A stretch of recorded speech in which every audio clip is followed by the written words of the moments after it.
And so I just think it's interesting that you guys are speaking macro, you guys are speaking numbers, you guys are speaking big idea, and then people want to go into the minutiae and the details of every single case, and that and the viewpoint is just different. Like, it's just two polar opposite, not polar opposite, it's just different viewpoints. You know what I'm saying? So I appreciate you breaking all that down. I just don't know what it cost you. What does it cost you that people are wearing T-shirts with Breonna Taylor's name on it, and people are putting hashtag Breonna Taylor up, and people are demanding that what we all agree was wrong be corrected?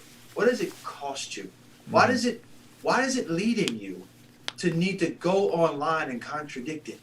Why is it so important for you? I think about the Good Samaritan and how it seems like many of us would have identified not with the Samaritan, but with the other dudes who would say things like, well, why was he out so late? Doesn't he know that there are robbers that come down this way? Right, Everyone knows that there are robbers that hang out in the mountains at night. What was he probably doing? He was probably He's probably trying to do something illegal. That's why he was out there so late, right? He probably was drunk. I can't imagine. It was, it's dark. Why did he just run? He probably was too drunk to run. Why? What does it matter? What do any of those things really matter? And here's the thing. Even if you're like, I just don't really care. Just don't see it. I mean, I know I should care, but I don't care. I'm sorry.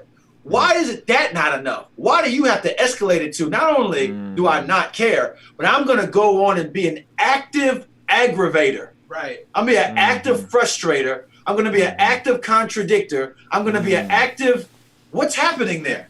Yeah. What's in your heart if you're going to go on a YouTube comment section and be combative about can't wait type policies that police officers like? Police officers want more resources for mental health. They want independent boards. They want to feel like they can blow the whistle against a corrupt cop. We're seeing it happen in Compton. I don't know if you guys are keeping up with the whole Compton police gang and the whistleblower who blew it, and now he's getting death threats. It's wild. And police officers want the protection and don't want to be labeled a rat if they confront or if they file a report. It's hilarious that someone would then go out of their way to say, well, blue lives matter. It's like, fam, of course blue lives matter. You have to be out of your mind to say, I don't want police officers to live, or I don't care about police. You got to be mentally ill, or you got to be a wild left, far left extremist. You're the left side of the KKK and white supremacy. You're on the polar opposite side. But the average reasonable person is like, yeah, what? Yes, of course blue lives matter. But when we look at the math,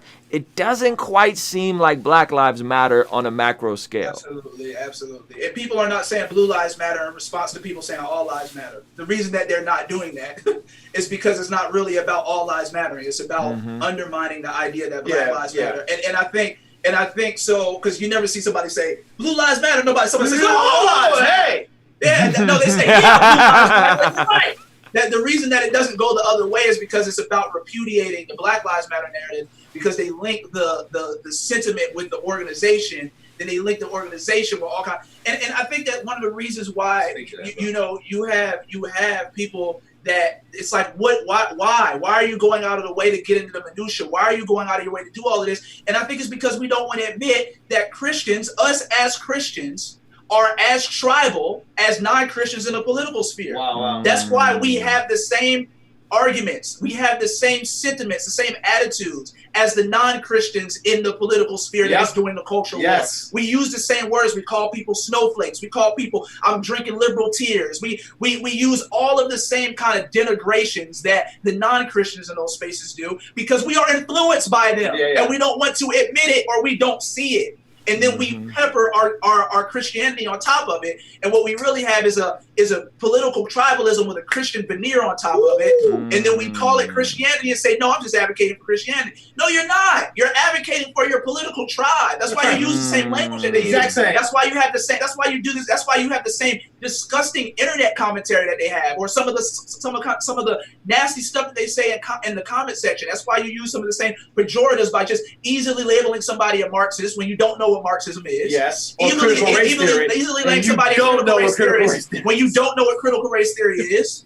And so you're just throwing out these titles, and you're throwing out these denigrations that they're throwing out, and then you're claiming to be acting like Christ. It's like what David French said. What did you do during the culture war in this time. I was a butthole on Twitter to all these other Christians. That's all you had to show for what you did. Yeah. So I think that we really have to divest from the tribalism, because the tribalism is very sensual in this time, especially it's an election year. Everybody's going on one side or the other. And I think that the gospel and that Jesus calls us to something higher. He transcends all of it. He must. And we have to divest from all of that. You know what I'm saying? Yeah. And I think that that's what we do. I just want to just piggyback one thing that he said about the whole divestment. Tony Evans just preached this amazing sermon a week ago about basically the kingdom in politics, and he was saying that essentially what Ameen is saying, that we have just become almost indistinguishable from those who do not name the name of Christ, but are in our political camp. Yeah. Like they're the same people. There's nothing distinctive about your love. There's no aroma of Christ with the way that you are a Democrat, or no aroma of Christ with the way that you are a Republican, or the left or the right. And what he's saying is that what he said is that we should, if we are, which you are by no means obligated to be a part of this, but if you are going to be a part of the camp, you should be a light version of it. Right. You should be a trial version of it.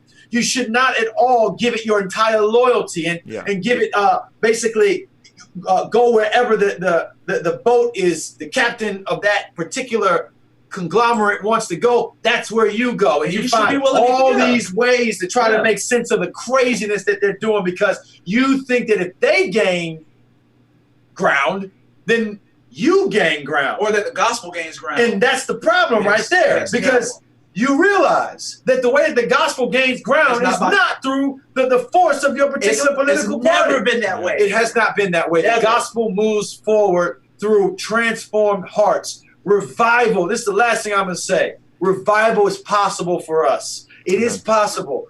The agendas of godlessness are many. And our response to that cannot be to blend in with who has the most power and kind of agrees with some of the stuff that we believe. Yep. Our response to that is to become other. Not necessarily, we're not with the culture, not counterculture. We are other culture. Yeah. We're in other reality. Not left, right, but above. And yes, we will find ourselves on the right. And yes, we'll find ourselves in the middle or on the left. We're going to find ourselves in those kind of spaces. But those spaces don't define us. What defines us is our belonging to the kingdom of God. So we only wear one jersey fully with no qualifications. Right. Every other jersey is Velcroed on. Because if it doesn't make sense, we rip it off. Right.